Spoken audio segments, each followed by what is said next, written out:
Hi, and welcome to another Spotlight on a Leader episode. And today I have someone really exciting to bring to you, and someone that I've wanted to bring for a little while, and that is Dr. Ashleigh Moreland. G'day, Ashley. How are you? Hello, great. How are you? I'm so excited that we finally get to have this chat. I would totally agree. Ashley and I have had a few chats along the way, and we've probably stalked each other on Facebook for a little while before we actually met and connected. And you'll see why very soon I wanted to bring her on. So, Dr. Ashley is the Chief Mind Expander at her company. I love that title, Chief. Love that. I love Chief Mind Expander. And I think every time I talk to her, she blows my mind too.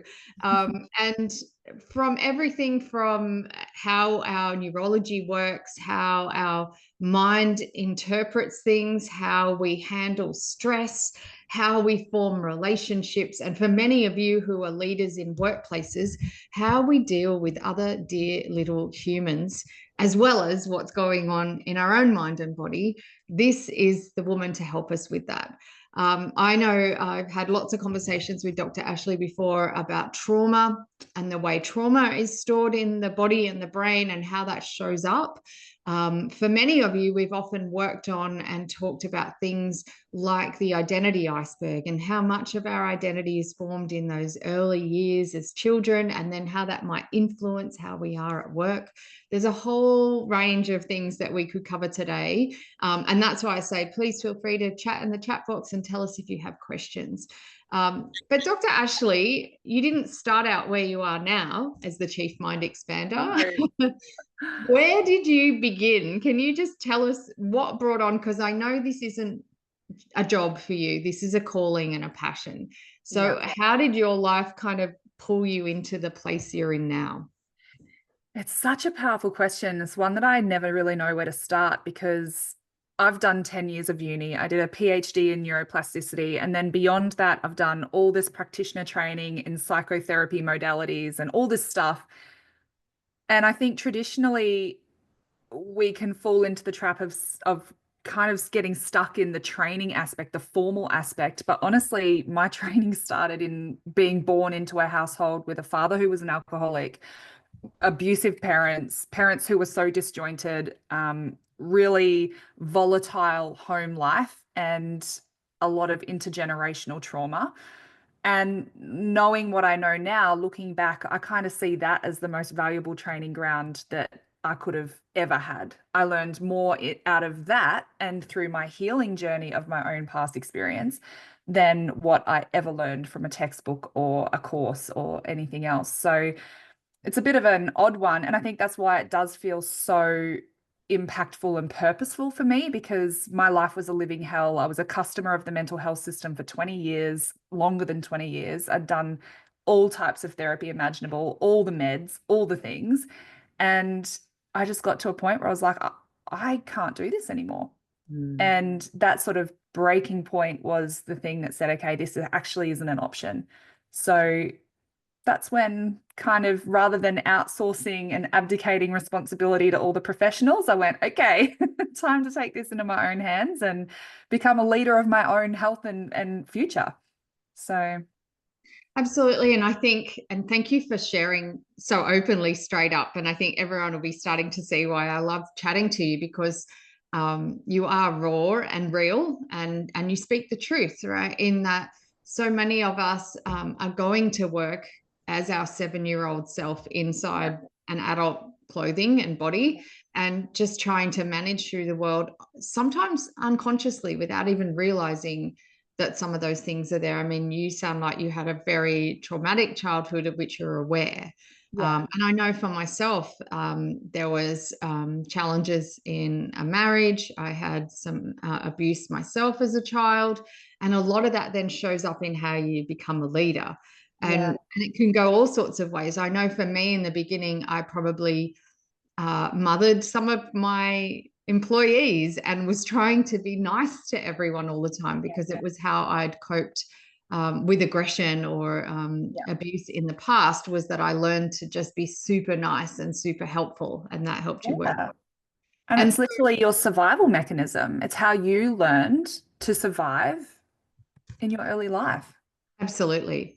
And so I love that you say don't outsource this journey. But for many people, they're like, where do I begin? Or even if I'm not aware. And sometimes others or managers or leaders or peers can see it in the workplace and are like, there's something deeper here, but I'm also not a therapist. So how do I manage through that? So what was the beginnings for you? Do you have any mentors or coaches? Was there other people to guide you, or was it all purely looking within? Oh, absolutely. There were mentors and coaches. And it's so weird that you just asked that, because yesterday I was driving to an International Women's Day event and I was thinking about the data points of how you get to where you are. And, some of the data points were formal. Like I said, I've done practitioner training. You don't do that unless you have an awareness of an interest in something. But Mhm. also, there were just random things. Like after my first marriage ended, I went on Tinder. I know, please don't judge me. I went on Tinder and I met this guy who we just intellectually connected. There was no romantic interest whatsoever, but we would have these amazing conversations about spirituality and about all this stuff. And he gave me his Audible login. So random. And so I just listened to all these amazing books and books on leadership, on business development, on self-development, on spirituality, all these things that were like relatively fringe to me. I mean, they weren't entirely new, but it definitely took me deeper. And so the thing about coaches, I've spent multi six figures on coaches, business coaching, like all kinds of coaching and therapeutic support. But the thing that I have really learned is that even authors are mentors. Even the people that you follow on social media are mentors. Even the podcasts you listen to are mentors. And so that for me, first off, is I get really discerning about who I am allowing to mentor me, because there are people who don't necessarily have an embodiment of the things that I'm trying to navigate, which can actually, in some ways, make things worse. Mhm. Um, Understanding human behavior is so complex. And, a lot of my work, I talk about the mind versus the brain. And I started out in neuroscience, where I wanted the brain to be the answer to everything. And this is the first thing that will probably blow your minds, is that the mind and the brain are not the same thing. And if we want to talk about human behavior, if we want to talk about leading others, if we want to understand people enough to be able to mentor them and coach them and lead them, then we need to understand what's of the brain and what's of the mind. Mhm. So brain-based stuff is like, that's the survival responses, your fight, flight, freeze, and fawn. It's the physical manifestations of anxiety responses, of stress responses, of, brain shutting down and all this kind of stuff. But from a mind perspective, and the easiest way to describe this is everyone who's listening to this right now, your brain has time and space. It is the time. Look at the time right now. Look at the date. That's where your brain is. Your brain can't go into the future. Your brain can't go back to the past. Your brain can only be in the time of now. And it also has place. Your brain can't go into another room while your body stays here. Mhm. Your brain can't go into any other location. So it has space of here. So our brain can only exist here and now, but our mind is metaphysical. It doesn't have time or space. So our mind can go back to when we were 6 years old and our parent was screaming at us because we made a mistake. And when our mind goes back there, my brain in the here and now creates the exact chemical profile, the exact activation profile to signal to my body that there's a threat, Mhm. even though it's not happening here and now. So differentiating the mind, like a lot of the time, it either goes one of two ways. Either people's mind projects back to the past or the mind projects into the future with a lot of what ifs. What if this happens? What if that happens? What if they do this? What if they don't do that? What if we miss this deadline? What if we don't hit that target? And even just at the thought, the activity of the mind into the future that hasn't even happened yet, it's not even real yet, Mhm. but just entertaining the activity of the mind activates our body in the here and now in real time. And so when it comes to leadership, not only is there leadership of self, where we have to have an awareness of the activity of our own brain and our own physiological responses in our body, as well as an awareness of our mind and what might be stored there from the past, what it might be worried about in the future. But also, it's a whole other layer of complexity, because not only do we need to have leadership of self, then we have to add leadership of others. And it's hard enough, understanding our own brain and mind activity, let alone trying to get insight into the brain and mind activity of another human where you're not even in their body. And so the best signals that we can kind of get is through their behaviors, their actions, their words, and their behaviors. And sometimes people behave like pork chops, and sometimes people's actions are not appropriate and they're not helpful and they're not in alignment with our values. But rather than an approach previously where we might have looked at behaviors like on the outcome level, we might have looked at a behavior and wanted to discipline or respond or react to the behavior. Where this work takes you deeper is actually asking the question with curiosity and going, I wonder what's going on for them. Like, what's behind the behavior? Because the behavior just tells you that they're in a survival response. That's really it. So starting to think of behavior like language, if someone was speaking another language, but you didn't know how to interpret it, there's going to be very poor communication. You're going to get a lot of things wrong. But the better you get at interpreting the language of behavior and starting to understand what someone might really be trying to communicate through their behavior, and then coming in with curiosity and asking questions to try and understand what is their truth, like what's their mind saying that yours isn't? What are the data points from their past that they're using in this moment to direct their behavior that are different to your data points? And until we can really start to understand those concepts, then we're kind of really going to be challenged in our leadership.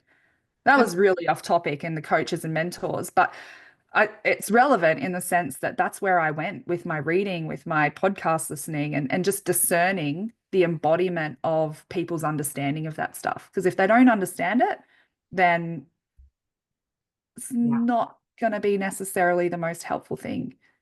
So much in there that we could unpack, and remember to ask questions if you wish, people. I think firstly, I love that he gave you his Audible list. It used to be we made a mixtape of music for someone that we liked.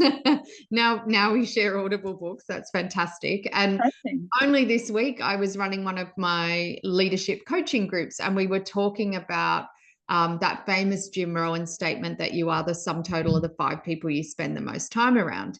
And quite literally, the research does show that you become the average weight, the average income, your wealth, your health, your happiness, relationships, all of those things are very much dictated by the environment and who's around. Yeah. And so, even having Audible books and having authors that you look up to or you appreciate their work is in a way creating that environment where you can retrain your brain and start looking for new possibility. Yes. And it goes the other way. Like with all of my clients, we look at what is the atmosphere that your mind is soaking in every single day. What do you listen to on the radio while you're driving your car? What have you got on in the background? What TV shows are you watching? What are the influences that are literally infiltrating your mind? Where when you start to understand the impact that your mind has on who you are as a person, how you treat other people, how you show up as a parent, as a partner, as a human on this earth, you start to get pretty protective. You start to get a bit more discerning about whose content you want to start seeing, about what sort of divisive stuff you get involved in, about what sort of it gets pretty intense. Listen to. Yeah, right. So it's really, really powerful. And I don't for a second hesitate in cleaning up my environment. And I'm really conscious of especially my kids. My kids are 8 and 11 at the moment. And their brains, it's like they're in a constant state of hypnosis just because of developmentally where they're at. So I'm really conscious of what they're surrounded by in in that atmosphere. So workplace is much the same. Absolutely. I can remember studying hypnotherapy in my 20s, and when I learned how much a television was at a hypnotic wavelength and how it was imprinting, I got rid of my TV, and I haven't had one since. So, you know, And I'm driving older is and very grayer hypnotic. now. So yeah, what's on the radio, all those sorts of things. And I think for all of us, like, think about what's in your workplace. I know I live out on the land. Every time I'm at the local tavern or I go down the street and spend time with a lot of the local farmers and who are beautiful, amazing people, I'll talk to my dad or someone and they'll be like, wow, you've got a potty mouth today. So you realize how quickly, right, you pick up what's in your environment. That's right. And for leaders, I think some of this that you're talking about really lends to how much we often focus on EQ and emotional intelligence, understanding myself, being able to regulate myself, and then interpret and understand the emotions and what's going on for other people in order to try and create a safe, psychologically safe workplace. Yeah. And for far too often, that gets coined as soft skills. What I'm hearing you say is it's actually driving everything, that leadership of self and then leadership of others. It really is driving our experience at work, our interactions with people, and then therefore how we do kick goals and achieve things. Would that be 100%? And it's across everything, because when you think about how the brain works, I don't know what industries you guys are in, but essentially there's not an industry on the planet that doesn't require some kind of front of brain executive function, right? So the way that the brain works is our stress centers are at the back of our brain, and our logic and reasoning and rationality and problem solving and all the executive functions are here at the front of the brain. And what happens is, if I want you to imagine you're walking down a lovely path and you're down this garden path and there's beautiful flowers and there's birds singing and there's butterflies, like insert perfect, scenery here. But you have data stored in your database that says there are deadly lethal snakes. There's been sightings of deadly lethal snakes on that path. How many flowers do you notice on your walk? How many birds do you hear on your walk? You don't. And the reason is because to process that sensory information and to be really present in the here and now, to experience the smells and the colors of the flowers and the sounds of the birds and all that sort of stuff, you need access to here. You need access to the top parts of your brain. But even just planting the seed, even if there's not even snakes that day, just the thought, oh my gosh, there's been more and more snake sightings down there lately, and you're seeing it on your community pages on social media, and that activates your stress response when you walk down that path. And so all this other information that is really for pleasure, right? All this pleasure information just completely becomes redundant. You completely zone it out because you are focused on survival. And that's what happens. Like, is it more important for me to remember to put my bins out tonight? Or is it more important for me to survive whatever impending threat is coming over me? You see this in procrastination. You see this in making human error, making mistakes, lack of attention to detail, missing things, in reactivity. So if someone is really snappy, think about the survival responses. Fight can look like either overt fight, or it can look like passive, like, the silent treatment and going super quiet. the shrugging and sighing in meetings? Yeah, it can look like flight. So flight could be physical, but it can also be mental. Have you ever had an experience where you're sitting there and someone's talking to you, but you were on another planet? Whereas, like, my husband calls it lights are on, no one's home. Flight is my personal flavor of survival response, in case that's not obvious. So there's flight, and then there's freeze. Freeze is when you kind of get to the point where you completely shut down. It's like you are so unmotivated, you can't even get out of bed, you're really struggling. That's when absenteeism becomes a really big issue. Presenteeism, if you've never heard of that, presenteeism is when someone is showing up to work physically every single day, but they're operating less effectively. They're making more mistakes. They're not as, well, on task as what they could be because they're literally operating off a survival base level hardware when the part of their brains that are actually going to support them to work at their highest performance, for them to be an integrated, responsive, cohesive part of a dynamic team is switched off because they're the flowers and the birds. So it's super important. Like it plays into everything. I worked with a company, it was 19 men that like it was sort of electrical engineering is probably the easiest way I can explain it, but they do a lot of robotics and automations and stuff in warehouses. And a team of 19 men, and they literally were like, "What is this shit? Yeah. Why we don't care about this. This is so pointless, blah blah blah." And as I started working with them, I helped them to see how your nervous system is the same nervous system that shows up at work, that shows up in your marriage, that shows up at home as a father or as a mother.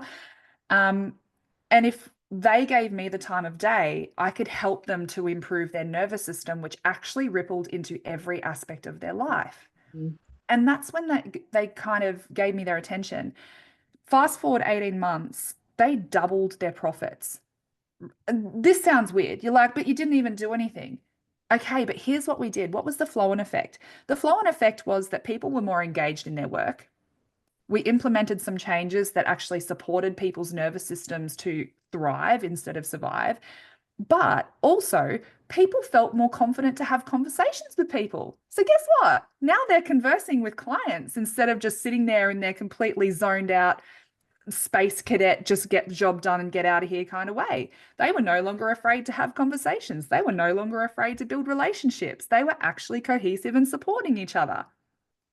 And when you look at that, the main area for driving profit increase was building relationships that didn't exist previously, simply because now they were actually engaged, responsive humans.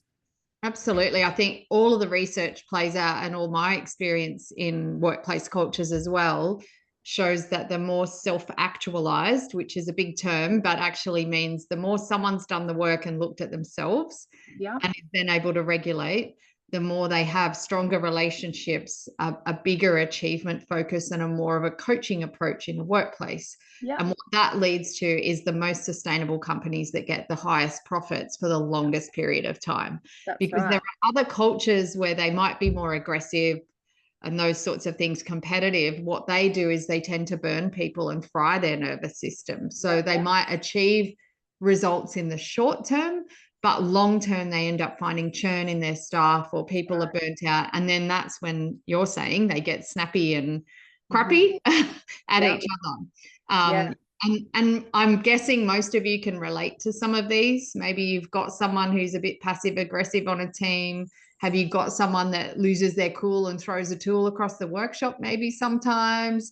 Have you got someone that, won't answer the phone in the office? Those sorts of things, always leaves it to someone else. I'm guessing you've all seen those kind of people, and ourselves included, right?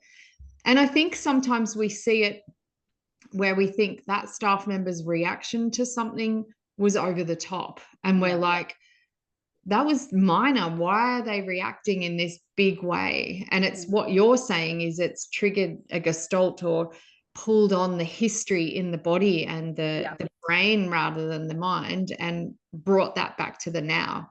And so people can tend to, spill over into emotion when you go, that was only a tiny thing.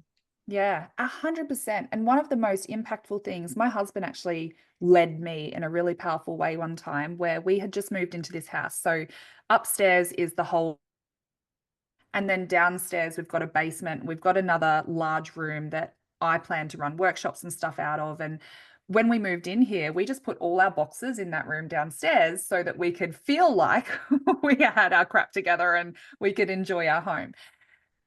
Oh, well, that was not very high on our priorities to unpack the boxes and to do all that stuff because it wasn't affecting our daily life. But he really wanted to start renovating downstairs. And he said to me one day, I'd like to have downstairs sorted by the end of October. And I flew off the handle like a complete sociopath. I started crying. I was shouting at him. And then I shut down. And he was like, whoa, What just happened? what did you just hear that I didn't say? Because he said, I'd like to have downstairs sorted by the end of October. And he meant, I'd like to have downstairs sorted by the end of October. Why haven't you done downstairs yet? You're so lazy. You should have had this done already. Blah, blah, blah. That's what I heard. And so my mind created a narrative about what he said that wasn't even real, based on past experiences, based on guilt, based on shame, based on all this stuff that overlaid his words and drove my reaction. But the way that he led me in that moment of recognizing that that reaction was completely irrational, recognizing that it was over the top, and getting curious and saying, whoa, what did you just hear that I didn't say? Loved me so well and created the safety for me to get awareness and come back to the present moment. Because if he didn't have that skill, if he didn't have that awareness, he would have been going, what the hell is wrong with you? Why are you overreacting, you psycho? Like, think about how you would react if someone in your business or in your home or somewhere reacted to a simple statement that was not malicious at all, but they've overreacted in that way. How would you respond to that? And one is in what I call the trigger dominoes. So something innocuous triggers someone, and then you get triggered by their trigger. So that's the trigger dominoes. And the other is when we have really good self-leadership, we can be grounded, even when someone over here has flipped into a trigger and they're flopping about like a carp on the edge of the Murray.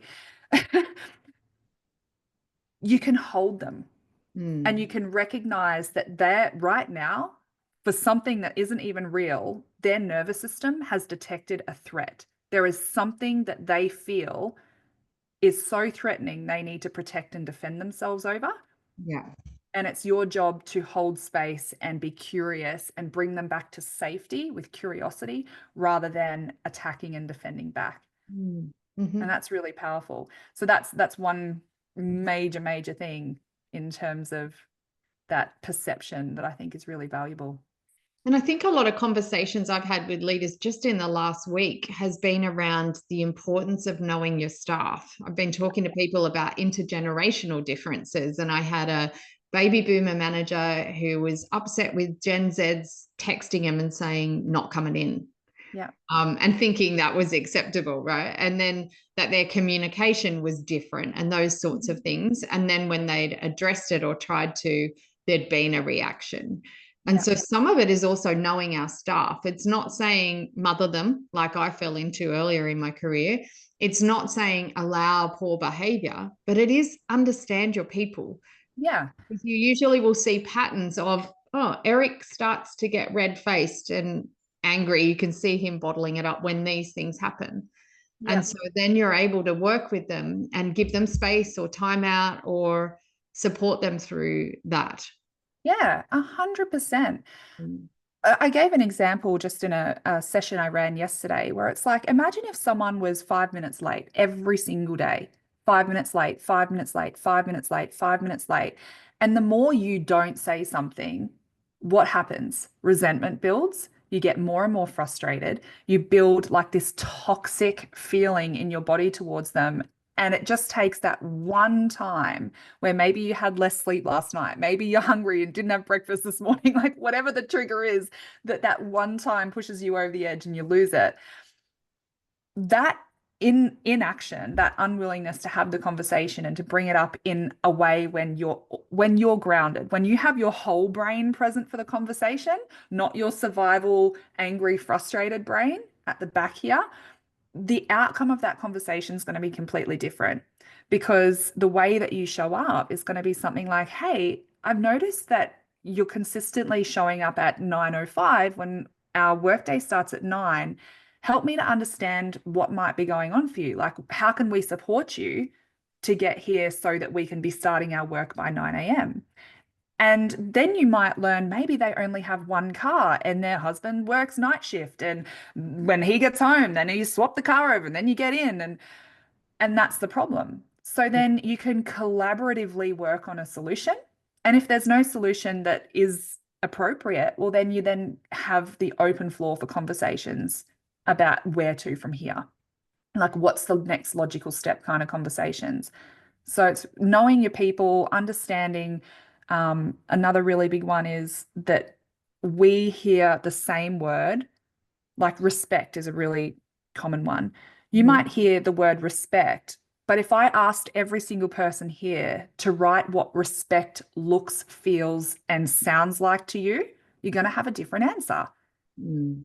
So you can say, I expect respect, but if that's not, if you're not drawing the same picture of what respect looks, feels, and sounds like, well, then you might as well be saying, here, have an orange while I'm eating a banana. It's not the same thing, even though it's the same word. So texting, calling, how we communicate, what things look like is a really good example. And I see the intergenerational stuff really play out, especially with definitions and how we imagine words working. Yeah, totally. And I think some of the people here, we've been working on some of your company missions and values and those sorts of things. And so that's why it's really important to not just have a value that is a word, but to actually go, what does the behavior look like if we were being exemplary in that value? What does it look like if we're just on par? And what does it look like if we dip below the line? So, That's really to right. articulate that and to have staff help work that out, to go, well, I think we should answer the phone within 3 rings. That's good customer service. Those sorts of things, like actually articulating how does it look in actual behavior. Yeah. But there's Uh, some great tips for leaders. I'm wondering, have you got any other tips for people who are just navigating what is can be challenging times? There's a lot of pressure for do more with less in workplaces. There's a lot of pressure time-wise to get things done. The workplace is different since COVID. Many workplaces now have people working at home and in work and all of those sorts of things. Do you have any other tips from your perspective that might help leaders just navigating in these challenging times? yeah, I think I've touched on this, but if I were to go, what would be my top tips? It's always, always, always number one is self-awareness. Regulate yourself first. Mm-hmm. Because if you are trying to lead from a place of chronic stress, which is your fight, flight, freeze, and fawn, your reactivity, that stuff is like a reflex. You don't get an option. It happens, and then you go, oh, I probably shouldn't have said that, or oh, that might have been an overreaction. So when you are operating from that space of dysregulation, then the atmosphere around you is an atmosphere of dysregulation, which then triggers everyone else into their own space of stress response. So, regulating ourselves, whether or not we're leaders in a workplace, whether or not we're parents, it doesn't matter that the context of leadership. If we are the leader, it means that our nervous system is either signaling to anyone who is attuned to us, like attuned just means taking their cues from us. Mm-hmm. If we freak out, then that's going to communicate to them that there's something to freak out over and they freak out. Whereas if we can be regulated and signal a cue of safety to others, then their nervous system borrows the safety that our nervous system has and they remain regulated too. Even if the situation is pretty stressful, the more you can regulate yourself, the better the atmosphere and the better the regulation for the people around you. That would be always my number one. I already touched on this. Have really honest conversations early, because when it comes to threat and when it comes to nervous system, uncertainty is one of the most unsafe triggering things for our nervous system. So open communication, honest communication, learning how to have those what we might consider hard conversations, having them as early as possible with, a lot of transparency gives people certainty, and certainty is safety. And then the third one that I would suggest, which is a framework that I use in everything, is your people want to be feeling seen, heard, and valued. if our nervous system feels seen, heard, and valued, then we are anchored to safety. So leadership is about meeting human needs. And when those human needs are met, that's going to drive performance. So performance is going to be their engagement. It's going to be their even buy-in to the purpose, because you don't want your team working for you. You want your team joining you to collaboratively work for your purpose, to achieve your mission, right? So helping them to feel really seen, heard, and valued and understood, knowing them at the human level. And I don't mean to say you have to know what they ate for dinner last night. You need to know what their great grandmother's maiden name was. That's not what I mean. I mean understanding them at their lived experience level, understanding what bothers them, understanding what matters to them, understanding, what they're working towards, what their goals are. That's what matters. Because as soon as someone feels really seen, heard, and valued, they will go above and beyond for you in a way that someone who's just rocking up for a transaction would never do. It'll completely transform your experience. Amazing. And I'm guessing everyone's taking notes to some of that around the seen, heard, and valued. I think I can remember leading maybe my second team. And when you were talking about signaling cues of safety, for me, I was so excited about the work and passionate that I would arrive at work and be like, "Wow, like, Yeah. let's do this and let's do that." And throw spaghetti on the wall, and I've got a new idea. Every night I had a brain fart of something else we could do different. And so I would arrive every morning with this new, and it was actually someone giving me feedback and saying, "Oh, the Tassie Devil's here." And I was like, "What?" And they said, "When you arrive, it's like the Tasmanian Devil flies in and all the papers fly in the air." And Wow. what I realized was my excitement and passion for it was actually creating an issue with the safety. People felt under the pump and felt like, "Oh, I thought we were doing this and now we're doing that." So I realized how much I had to work on my regulation and learning to be more measured and calm, to be more planned in my approach, and that you could still have creativity and innovation. But Absolutely. essentially, I was vomiting on people every day, with, so 100%. And it's as simple, because I'm exactly the same. I'm a highly excitable little moth to a flame, but I had to start a chat with myself, because every time I had an impulsive urge to go, "Oh my gosh, look at this. Oh my gosh, we could do that. Oh my gosh, this is so exciting. Oh my gosh, oh my gosh, oh my gosh." And I would send that to my team. It was creating chaos. yeah. And because they didn't have the data points that for me, it was just like, "Oh, this is really cool. Check this out." They didn't know if I meant this is what we're doing now. This is what we should do. They had nothing to go by other than, "Oh my gosh, check this. Oh, look. Oh, wow." So having that message to myself to be able to just throw those ideas in there and go like almost future note for self. And then part of the reason that creates safety for me is because I'm a visionary. I am super creative. I love having ideas and I love having, these downloads of we could do this and this and this and this. That having that held in a safe container somewhere for future Ash gave me safety, and then I could let it go and focus on what we were doing. Yeah. But if I didn't get it out anywhere, I would just be exploding, and holding it all in my nervous system would shut off the front of my brain, and then I would procrastinate. I couldn't be productive. I wasn't making good decisions. I wasn't communicating well. But having that container just to hold all that excitement and all the ideas and innovation and inspiration was game changing. Right. Love that. And I know for me, I walk in the bush every single morning, rain, hail, or shine. I go for a walk in the bush, and that's where I get all of these ideas. Yeah.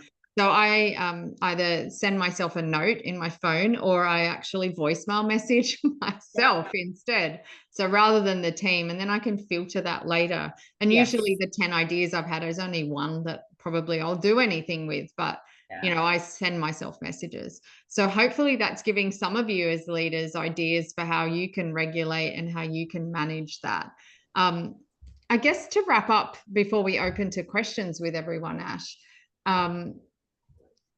I'd love to know, what are you most grateful for? because it sounds like your life has been on such a journey from where you began. What are you most grateful for? Oh, it actually makes me emotional. I'm grateful that I get to do this work. Like, um, I feel like the ultimate goal in life is to wake up every day and go, I can't believe people pay me to do this. And knowing that I get to use my very complex, diverse background and my journey to help people transform their lives and their leadership by understanding themselves more deeply, for me, there's nothing more fulfilling than seeing that revelation moment that helps someone shift from what I call a living hell or that chronic survival mode to absolutely thriving and experiencing heaven on earth, seeing the flowers, hearing the birds, and actually just living in more joy. Mm, So I'm covered in goosebumps even just thinking about that I just can't believe that this gets to be my life. yeah. Well, and that you've created it. So it's amazing to hear. I love that you're backed by science, but also by experience, and that you've managed to meld the two together.